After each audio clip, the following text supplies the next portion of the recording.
Okay, we are on Ayin Vav Amud Beis 76B3.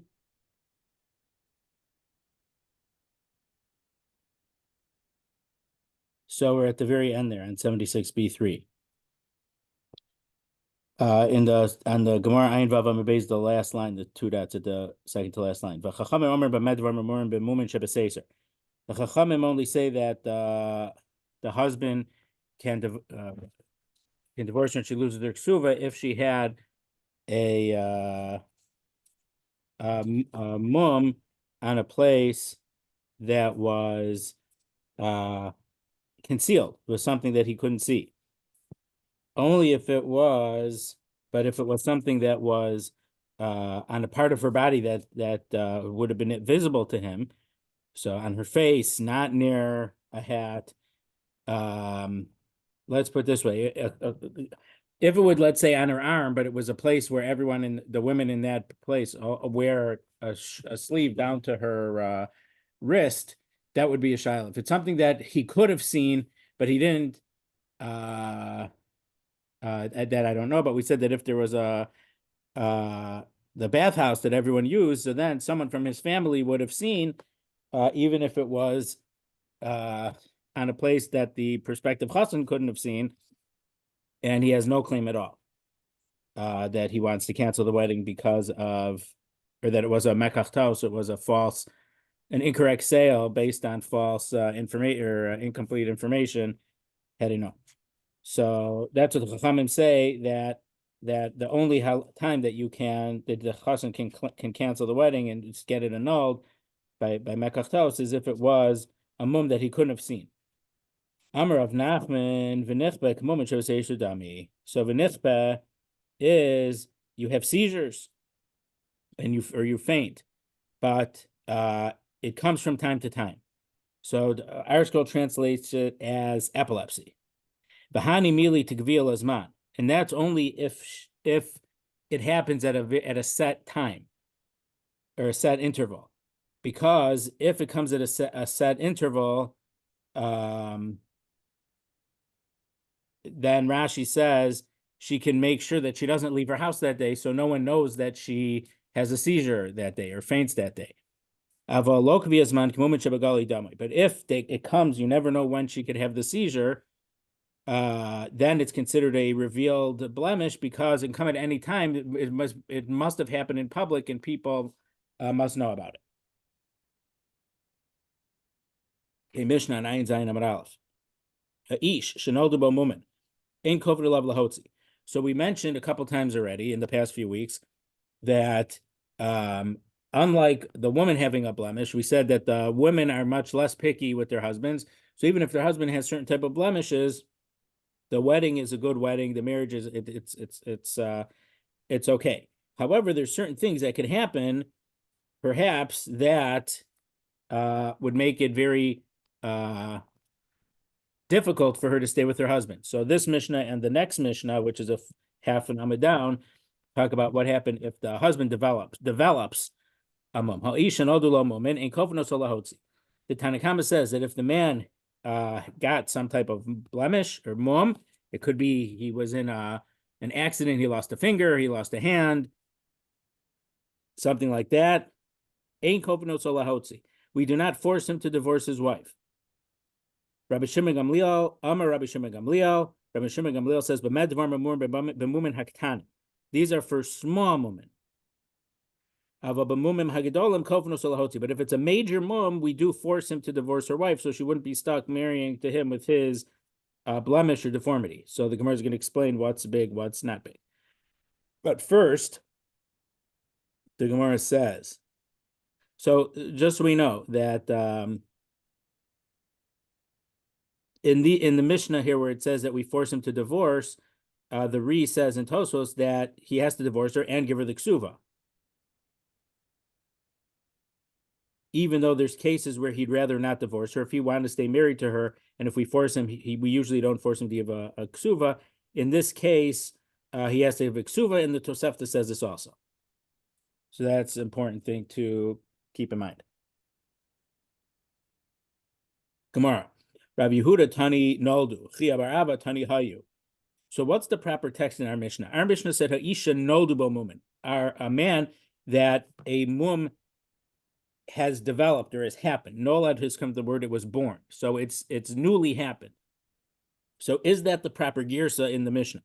Rav Yehuda taught the Mishnah the way that we have it in our Mishnah, that this blemish, this mum or deformity happened after they were married. Chia barav tani hayu. Rav Chia barav says if he had it, and that implies that he had it even before they were married. And that's a much bigger chiddush, that even though she could have seen it and she got married anyway, we don't say that I was okay with it, so, but we'll see. The Gemara is going to talk about that. Mand Amar Noldu Kosher Hayu. According to our Gersa, what Rabbi Yehuda says, that if the mum developed, certainly, so if the mum developed now after the wedding, we don't have to get divorced. Certainly, if he already had it before they got married, you don't have to get divorced because you knew about it. The kasavra v'kibla, she thought about it and she accepted it, and meaning she said, even though he has this problem, I'm okay with it. Manda Amar Hayu, but according to Chia Barav, who said the Mishnah says that if he had a mum, we don't force him to divorce her. Aval noldu lo. But we don't say that about if he developed. So according to Chia Barav, which is not the text that we have in our Mishnah, if the mum developed or an accident happened after they were married, in some of those cases, the Beis Din would tell the husband he has to divorce his wife. Tanan, we learned in our Mishnah. Amar Rabbi Shimon Gamliel b'med dvar mamum b'mumim ketanav b'mumim gedolim kofnu solahotzi. So Rabbi Shimon Gamliel says, when is this true that we don't force him to get divorced if it's a small blemish? If it's a big one, we do force. So Bishlam Lamandamar, no, do we understand according to our text in the Mishnah that if the mum developed after they're already married, if it's a small one, we don't force him. But if it's a major one, she didn't marry him knowing that he had this big mum because he didn't have it yet. Hainu Deshani being Gdolik. We understand why Rabbi Shimon Gamliel distinguishes between a small mum and a big mum. If it was a big mum and she knew about it before they were married, obviously she's okay with it.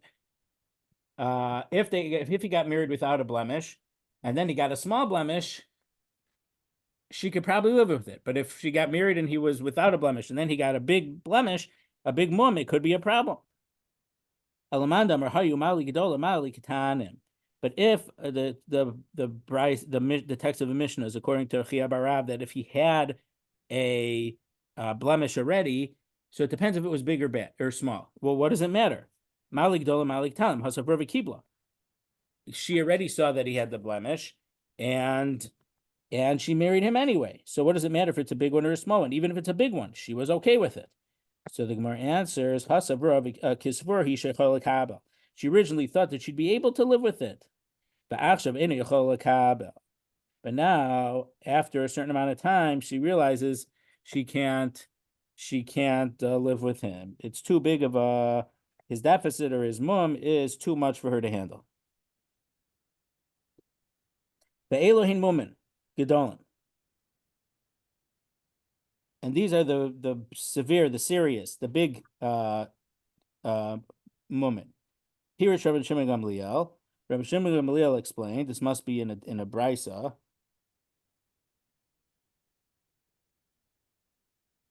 He go nismas eno, if he got blind in an eye, or he lost an eye. Nikta ayada, a hand was cut off. Vinishbara ragla, or his foot was broken. Now, in those days, so by the hand, it was an amputation. The foot, it doesn't say an amputation, but it could be that in those days, if you had a broken leg to this type of degree, you were crippled for the rest of your life. That's probably what we're talking about.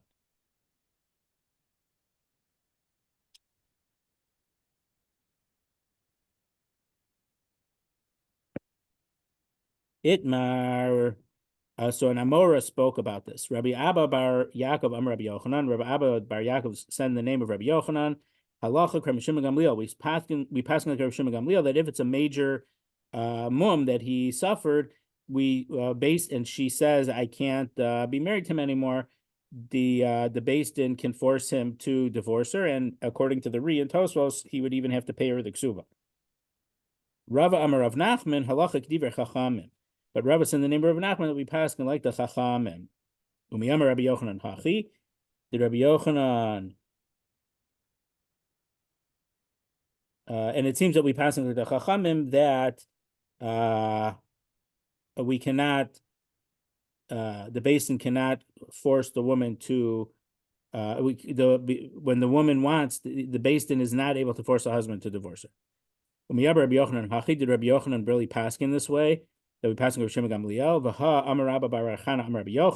We have a different statement in the name of Rabbi Yochanan via Rabbi Bar Chana. Rabbi Shimon Gamliel b'Mishnah Seinu chutz me'arav v'tzayd halacha kamoso chutz me'arav v'tzaydan uraya achrona.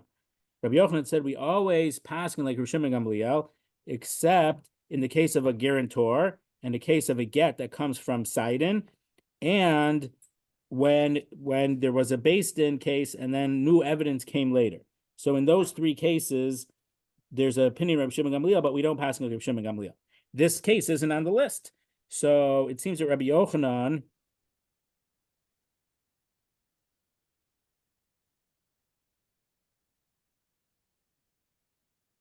So I think the case is Rabbi Yochanan wouldn't have said that we pass in like Rabbi Yochanan here because that we pass in Rabbi Shimon Gamliel here because we're on 77A2. Because Rabbi Yochanan already said we always pass in Rabbi Yochanan except in three cases. So if he said we always pass in Rabbi Yochanan except in three cases, this is not one of the three cases listed. So of course we pass in like Rabbi Yochanan. I keep saying Rabbi Yochanan. Rabbi Shimon Gamliel. So why would Rabbi Yochanan have had to say we pass in like Rabbi Shimon Gamliel in our Mishnah? He already made a blanket statement. We always pass in Rabbi Shimon Gamliel. Well, he shouldn't need to say it. So Amarainin Huvalibid Rabbi Yochanan. So we're saying, no, there's no problem with what Rabbi Yochanan said. Rabbi Yochanan didn't say things that he didn't need to say. But we have a machlokas of students of Rabbi Yochanan arguing about Rabbi Yochanan said.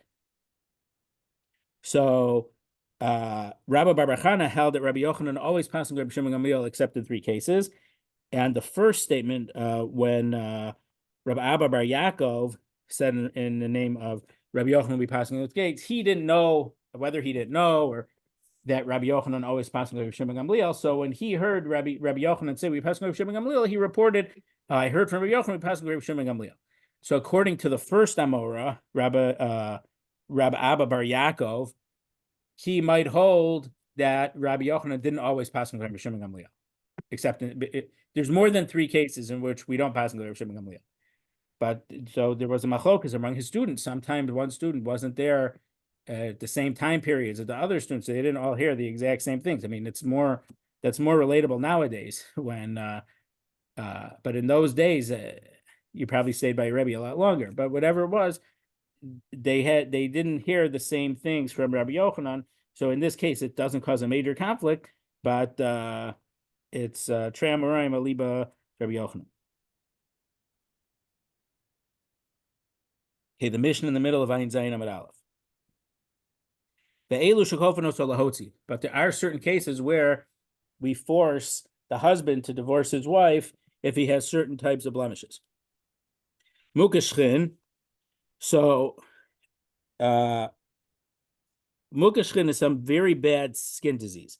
Rashi here, I mean, the Art Scroll here translated as boils, like shchin from Mitzrayim, though it's not necessarily the same shchin that was the Makkah in Mitzrayim. According to some, it's something like leprosy, because we'll see that if you touch the skin, it kind of disintegrates. So it's a very bad skin disease. Ubal pulipus. So about pulipus, which Gemara will say what that is. Vahamikametz. So the Gemara is going to explain what that is. And someone who is refining copper. we're going to say there's going to be a machlokas more what stage of the refining it is. Vaborsi and a tanner, so someone who makes hides into leather. These professions that are just listed, the mekamitz, mitzaref, nechoshes, and the borsi, they're very, really stinky, smelly work. So it's really hard for her to be by her husband because he always stinks from his job. So whether he already had this profession before they got married and she thought that she could live with it and she sees she can't, or if this happened after they got married. So, I mean, obviously, if it's a profession, he changes profession. Or it could be that if it's the skin disease or the mukashkin or the balpolipos, that could be something that developed after they're already married. But the word noldu just makes more sense if it's talking about some type of disease or than a profession or a trade.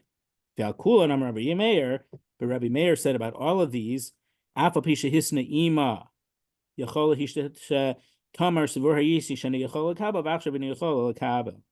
Rabbi Meir says, even though she knew about it before they got married, and she says, even though he works in a really stinky, smelly profession, I'm okay with it. It's not the same to say it than once she's really living it. So it's possible for her to say, now that I'm living it, I really cannot take it, and he will divorce her. But the Chachamim say, because she accepted it, now even though she doesn't want it anymore, she's stuck with her original commitment.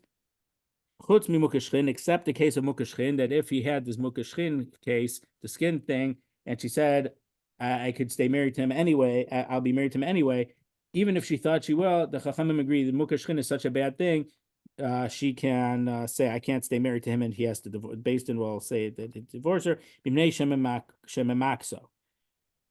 So ArtScroll translates this that because she is going to inevitably cause some of the skin to disappear, disintegrate.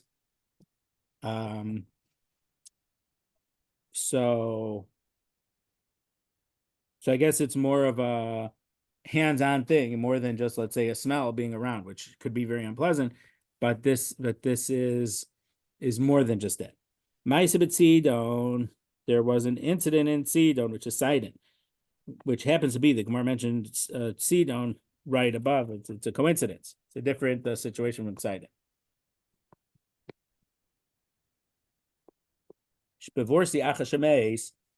A certain tanner died, and they didn't have children, so his wife had to do yibum.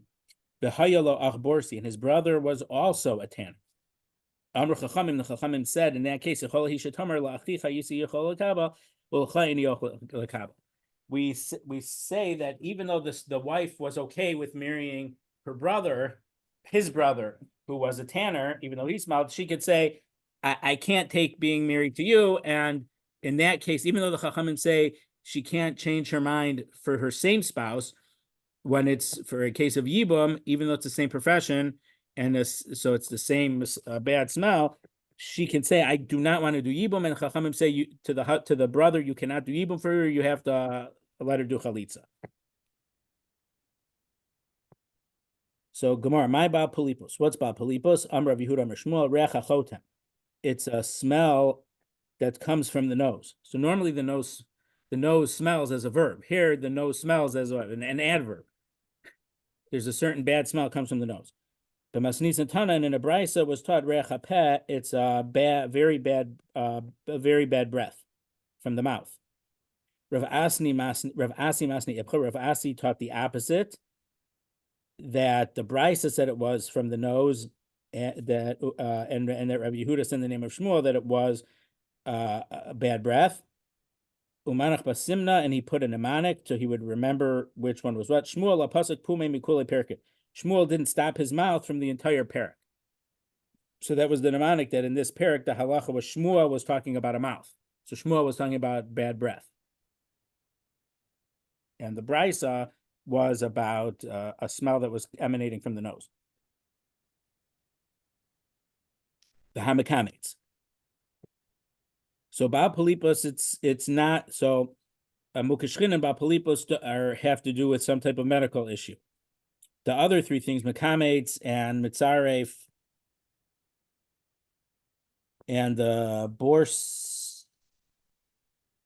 Mekamitz Mitzvah Nechoshes in the Borsi our profession. So mekamitz, my mekamitz. What does it mean? Mekamitz Rabbi Yehuda is mekamitz tzuas klavin, someone who collects dog manure.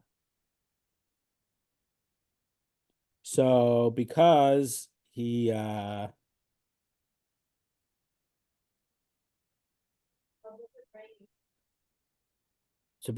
I guess they didn't have shovels for this, so he used his hands, so he smelled very bad from this. Rashi says, I don't know why anyone would do this, but he saw in Ashkenaz in Germany, which was pretty close to where Rashi lived, that they used to use it as some type of laundry detergent.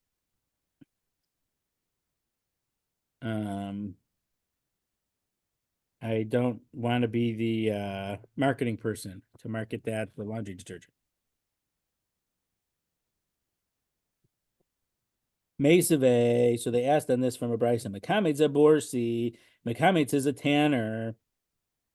So it can't be someone who collects dog manure because for a tanner we have our Mishnah can't mean that because, well, I'm jumping ahead of ourselves. Mekamitz is a tanner. So the Gemara rejects that because according to you, Tikshilach Mas Nisan, you should have asked a contradiction or an inconsistency in the Mishnah itself. If Mekamitz is a tanner, how come the Mishnah lists tanner separately than Mekamitz? The Hamakamitz from Mitzvah Nechoshes Borsi, it lists them separately. So you can't say that Mekamitz is a tanner. So it's a question against the Brisa that says that Mekamitz is a Borsi. So Bishlam Amasis Lokasha Kan Bavorsi Gadol, Kan Bavorsi Katan. Well, we could say that there's a difference because one is a case where you'd have to divorce her is where you're a big time tanner, and where you don't have to divorce her is a small time tanner.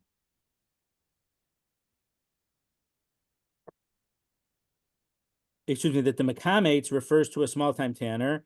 And when it says Borsi, a tanner, that means it's a big tanner business. So Rashi says that the small tanner means he's poor and he doesn't have that many hides to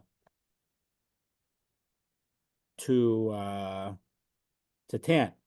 And it seems that according to this, the dog manure would probably be one of the ingredients in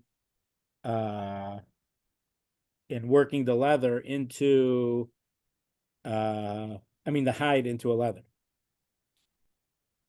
El Rabbi Yehuda kasha, but according to Rabbi Yehuda, it's a question because Rabbi Yehuda says that mekamitz is someone who gathers the tzuas klavim. So according to him, you can't say that it's a small time tanner. So the Gemara says, Tanai, it's really a machlokas Tanaim what mekamitz is. Tana, as we learned in a brisa, mekamitz a borsi, mekamitz is a tanner. V'yishomrim zeh mekamitz tzuas klavim. And some say that a mekamitz is someone who gathers dog manure.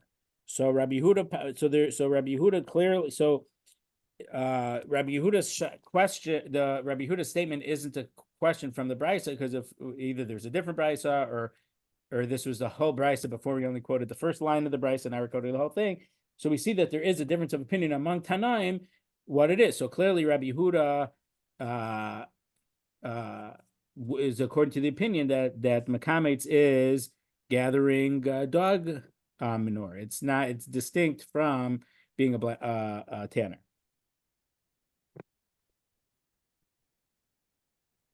So the Mishnah lists three things that, or the next two things are if you refine copper or a tanner. What does it mean in Matzar Nechoshes? What stage of refining the copper is so bad that he would have to divorce his wife if she can't take it? Rav Amar Chasli Dude. Rashi says one who's beating out kettles. So even in modern Hebrew, a dud shemesh is the boiler on the sun. So it's something that holds hot water.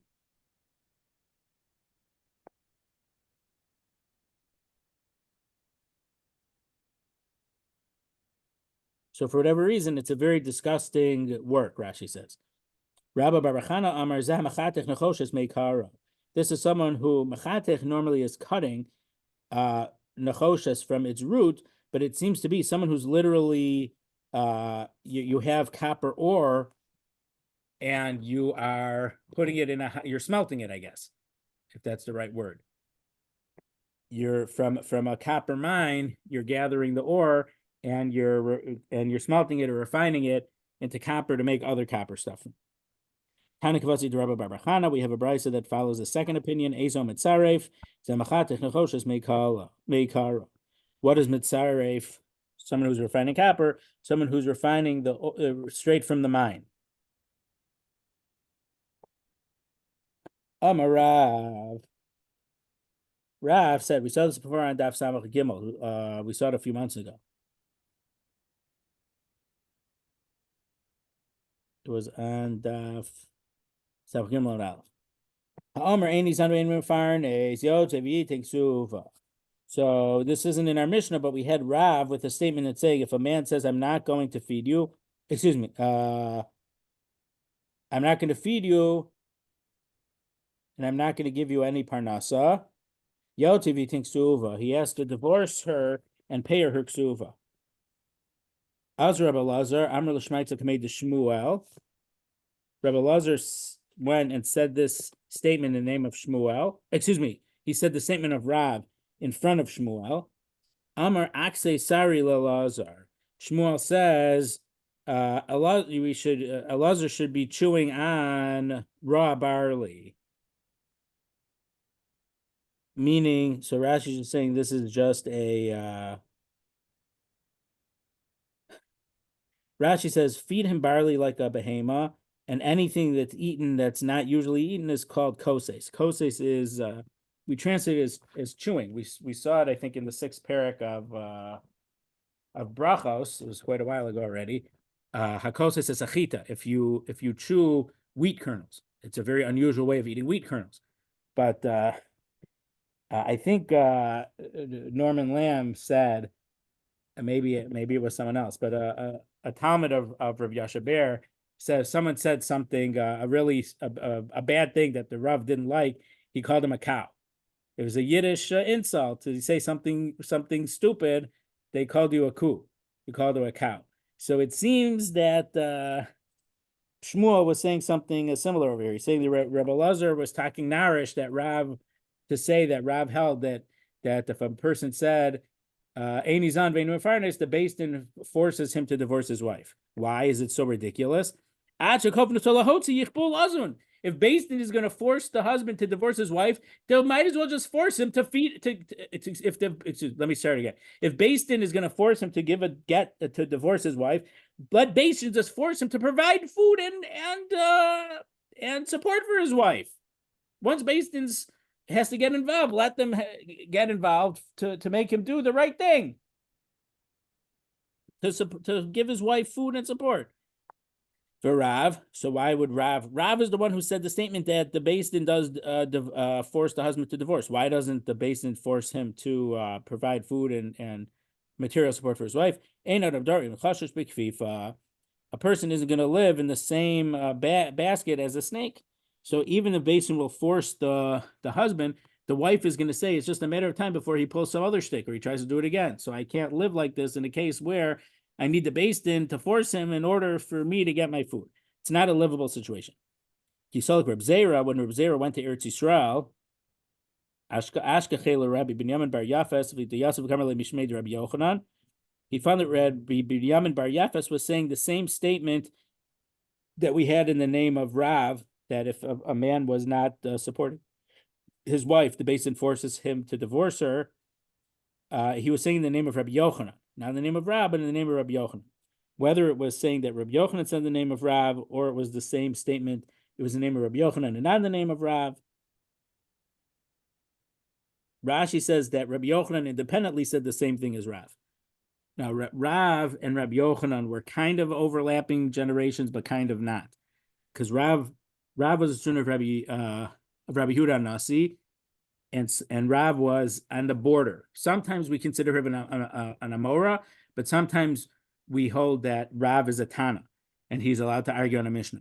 Rabbi Yochanan is never afforded the luxury of being considered a Tana, but he was kind of also a Talmud of Rabbi Yehuda Nasi, but probably, like I think we've mentioned, maybe a generation later than Rav. Because sometimes a Rebbe is a Rebbe for a long time, so he had earlier Talmidim and later Talmidim. So Rabbi Yochanan was also a Talmud of Rebbe, but maybe a generation later. So he was also a very early Amora, but Rav was the generation that was partially Tana, partially Amora. So it was a separate statement by Rabbi Yochanan passing this way. So Amarle, Reb Zera said to Binyamin Bar Yafas, Ada akusvei sari lalozer b'vav. For this statement, they fed raw barley to a Lazar in Bava. Meaning, so he was aware that Shmuel was highly critical of this psak.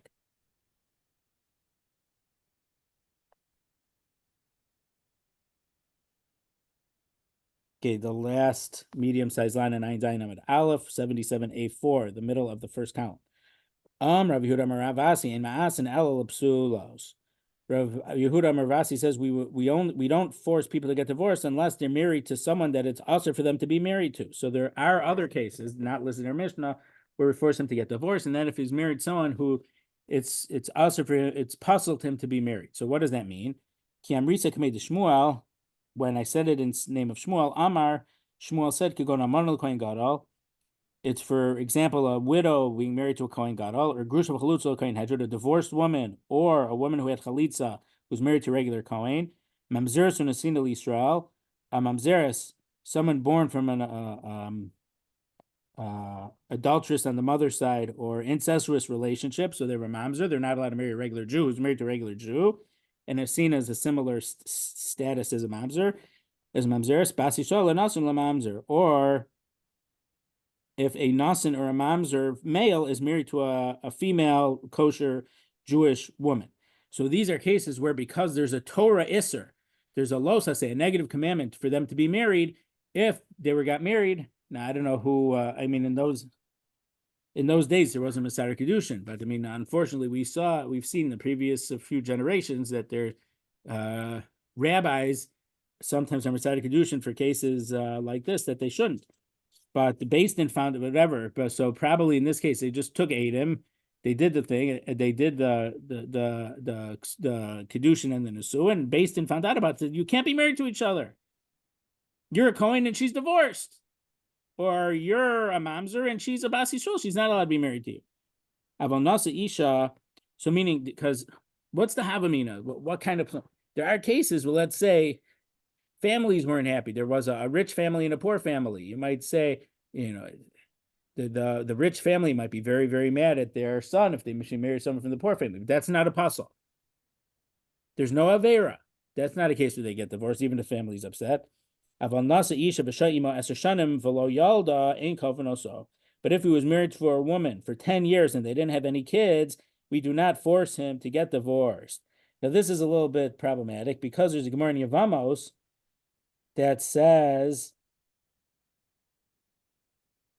that if he's married for 10 years and his wife hasn't given birth, he cannot, I'm using a double negative here, he cannot not have kids. I mean, he has a mitzvah to have kids, so therefore he should divorce her and marry someone else to try to have kids with another woman, so he can have the mitzvah of pru urvu, to be fruitful and multiply. And we know, I think the Gemara there mentions, that's one of the reasons why Sarah offered to Avram Avinu to marry Hagar, so they could have kids through Hagar. And some Mefarshim, maybe even the Gemara goes and says that Sarah waited, because they say if you move to Eretz Yisrael, maybe your mazel will change and you will have a kid. So if you move to Eretz Yisrael and you didn't have kids for another 10 years in Eretz Yisrael, then he has to. So on a Torah level, he doesn't have to divorce his first wife because he's allowed to marry an additional wife, as we see Hagar for Avram, even though it's only Pilegesh.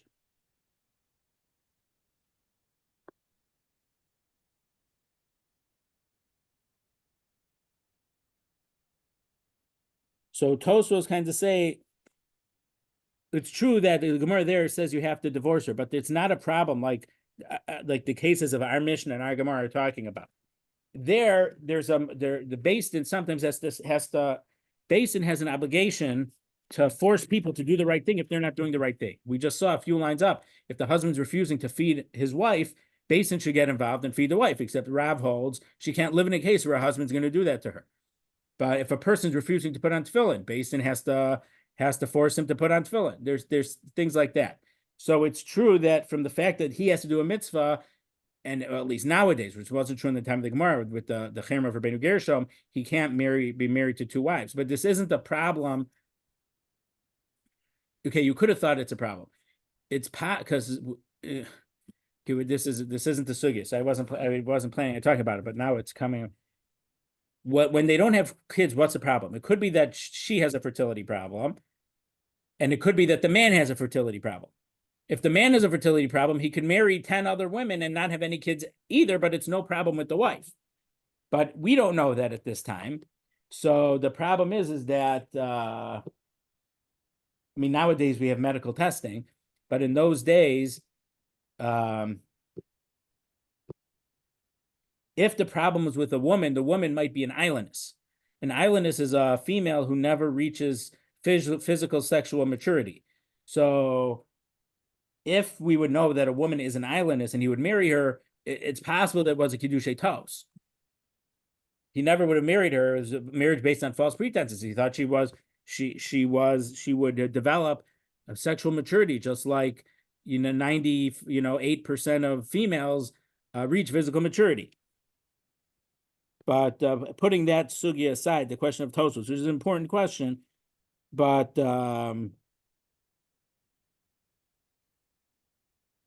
Shmuel says that a case of puzzle, that's not a case where the basin has to force if they were married for 10 years and they didn't have any kids.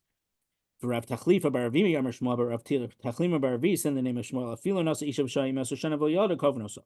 So we have two opinions in the name of Shmuel, whether Shmuel says if the husband and wife didn't have kids for 10 years, if he is forced to divorce her or not. Tnan, we learned in our Mishnah, Elush Kovnoso Lahotzi, the following men, the basin forces him to divorce his wife. Mokashchinu v'apalipos, if he has these boils or the leprosy, and the bapalipos, which we said is either the bad nose smell or the bad breath. Bishlam Rabbi Asi, we understand according to Rabbi Asi that how come the Mishnah didn't mention Rav Asi's that we only forced to divorce. Wait, we had a different one. Oh, that's a different Rashi. Rav Asi said cases of puzzle, and we have a machlokas about Shmuel, whether Shmuel says if they were married for 10 years and didn't have a kid, if that's included in that or not. Bishlan Rabbi Asi, we understand according to Rabbi Asi that it's only if it's a psulos derabanan katani, because our Mishnah only lists as case that are midrabanan where they have to divorce. The Arais Alok Tani, but cases that they have to divorce on a Torah level, they're married to someone who it's a Torah Isser to be married to, it doesn't list. Al Rav Tachlima bar Avimi, Lisni, Nasa Isha V'Shayim Asher Shana V'Yalda Kovno. So according to Rav Tachlifa bar Avimi, we're listing cases that are clearly rabbinic. So why doesn't the Mishnah list the case of when they were married for 10 years and didn't have any children? So Amrav Nachman lo kasha habamili habeshuti. There's two different types of forcing. There's a forcing with words, which isn't a real forcing, and then there's forcing with hitting the guy. So the case of our Mishnah, if Beis Din says you have to divorce your wife because of your condition, and he says no, Beis Din can lash him until he says fine. So there's a whole list in the I forgot what siman it is.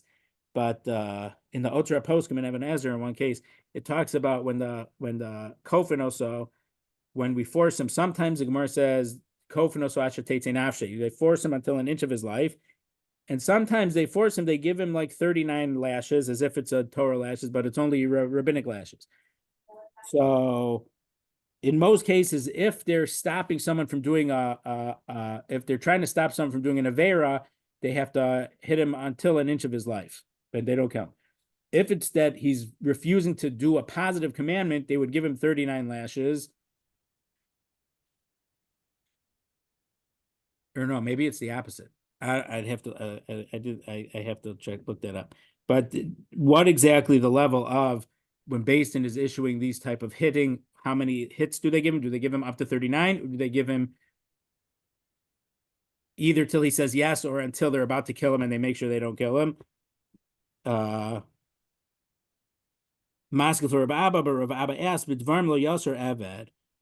An eved is not going to be chastised with words. So how can you say that words is a level of coercion? And there actually, I believe that there's an opinion of Tosfos, maybe it's Rabbeinu Tam's opinion, or one of the opinions in Tosfos about Bava Basra Daf Ches about forcing for tzedakah, because the Gemara there says we force people to give tzedakah, and Tosfos asked that there's a Gemara that says we don't force for mitzvahs, that the reward is given to them, and we know in Parshas Re'eh, we'll read it next Shabbos, Mirz Hashem in Yerushalayim Eretz Kodesh.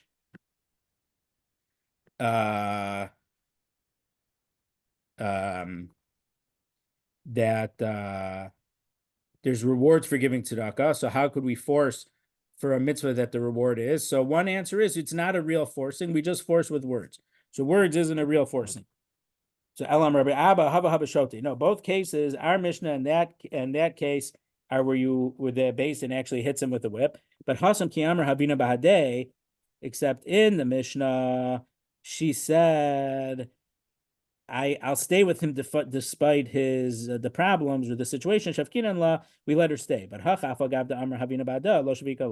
but in the case where they don't have kids for 10 years, even if she says I'll stay with him, we don't let her do that, and we keep hitting. So the Gemara asks, "Run ayin zayin amid beis now." But in the case of the skin maladies, that was our Mishnah, and we said even if she says that I'll stay with him, we don't let her stay with him. Did not, because we learned in our Mishnah, if she says it's okay, I'll stay with him, we let her unless it's the mukashkin case, because by her touching his skin, it disintegrates. Viktani, and it's listed in our Mishnah. So our Mishnah could list a case where even if she says I'd rather stay with him, we don't let her stay with him. So the Gemara answers Hasam Kiyamar Darina Bade Basade. There in the case of the Mukashkin, she says I'll stay with him, and there's always going to be someone in the house. We're never going to have privacy. We're never going to have marital relations. So I'm not going to. I won't be able to touch him in a spot that will make his skin disintegrate. But Shavkinan, so then we let her stay married to him. But But in the case where they don't have kids, and she said, okay, well, even if I never have relations with him again, in case it's not permitted for me to be married to him, we do not let her stay in that situation. We say, no, you have to get divorced. I'm not remembering the whole thing right now, but I heard from Rav Aaron explaining that besides for the mitzvah of Peri of Arivia, I think it was in a case where someone is a slave is owned by two partners, and one of the partners frees the slave, but the slave isn't fully freed because only one of his owners freed him. So we force the other owner to free him so that he can do the big mitzvah of procreation. So besides the mitzvah of pru'ervu, there's also something that the land must be inhabited by people. So there's pru'ervu is there might be two dinim, and actually it probably was in the first parak. It probably was in a share that he gave on the first parak of Kesuvos. But I mean, it's a bigger issue also, the obligation of procreation and the waiting for 10 years to know exactly what the mitzvah period of Arivia is, or what's the similar mitzvah, or the concomitant mitzvah, whatever the proper term would be. Tanya, we learned in a brayso. I'm Rabbi Yossi, Sachli Zakenachem Nanchi Shalayim. A certain elder from the elders of Jerusalem told me, as in Rabbi Mukesh Chinhen, there's 24 different types of Mukesh Chin. V'kol Amar Chachamim Tashmush Kasher. And the Chachamim said that marital relations are very bad for all of them. Uvali Rasan Kashmi Kulan. But Rasan is either a type of Mukashchin or it's a separate illness, which is worse than the 24 types of Mukashchin. It seems that Rasan is different than Mukashchin, and it's even worse. Or marital relations is worse for Rasan than the 24 cases of Mukashchin. Mimai have, how does this Rasan come? The Tanya, because we learned in the Braisa, Tiki's dam v'shimesh, if someone had his blood let, and he had relations with his wife, Havin Labanim Vaisakim. He's going to have weak children. Hiziku Shnehem V'Shimshu. If the husband and the wife both had their blood let and they had marital relations, Havin Labanim Bale Rasan. Their kids are going to have this illness Rasan. But Rashi says that Rasan, there's some type of sheretz or some type of bug in the brain. Now this maybe in the time of the Gemara, this thing would make sense, but in our knowledge, according to Rabbi Avram ben Rambam, the Chachamim knew medicine in their days, but things could have progressed, and we might know that something that they said doesn't fit with modern medicine, and what they said was correct with what the medicine was at their days, and not. We know that something like this wouldn't cause a brain, a sheretz in a brain. Right, that's how article translate. A sheretz, so there's some type of parasite in the brain. But from having your blood let, which we know nowadays isn't such a great thing either, even though there's some benefits. They say when you donate blood that you have, but it's probably not necessarily the same thing. But that doesn't cause a parasite in the brain. I mean, we know, let's say the Surgeon General warning: drinking alcohol while pregnant will cause low birth rate. So we know that that's something that can cause an effect in the child, but it's not a parasite in the brain.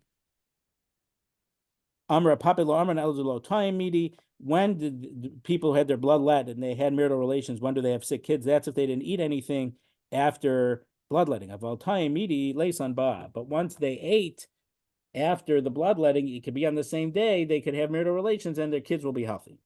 Okay.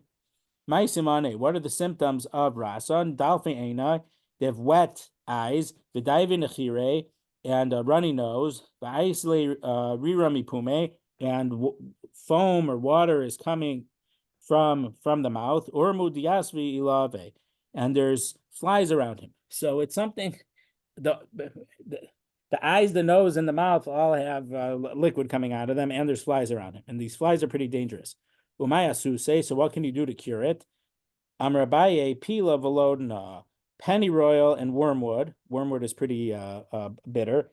Gerda that goes of a gerda to ashpa, bark of a nut tree, and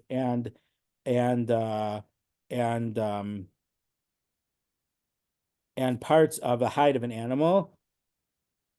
You scrape some off.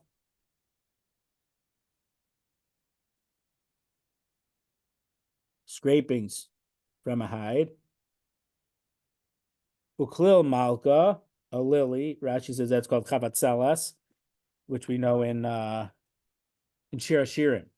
In Shir Hashirim, vered is a rose, and the chavatzelas is a lily. In modern Hebrew, a shoshana is a rose. In modern Hebrew, a shoshana is a lily, and vered is a rose. So that's an important change from modern Hebrew, from biblical Hebrew, from Tanakh. Umisachla dilka sumka, and red dates, the things that are around unripe dates, which are red, the not grapes, dates.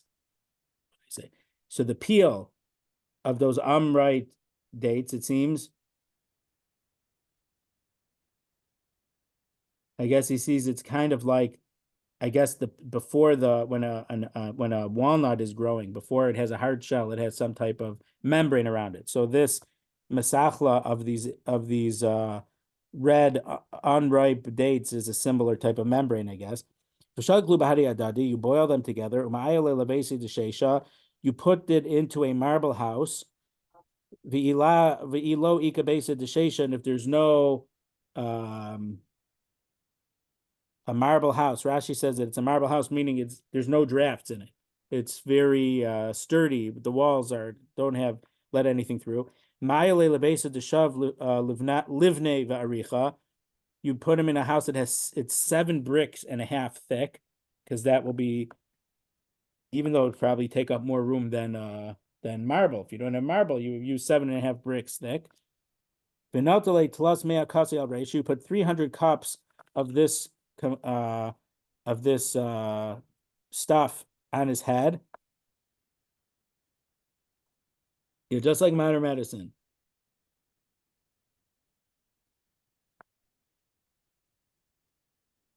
you pour it over his head.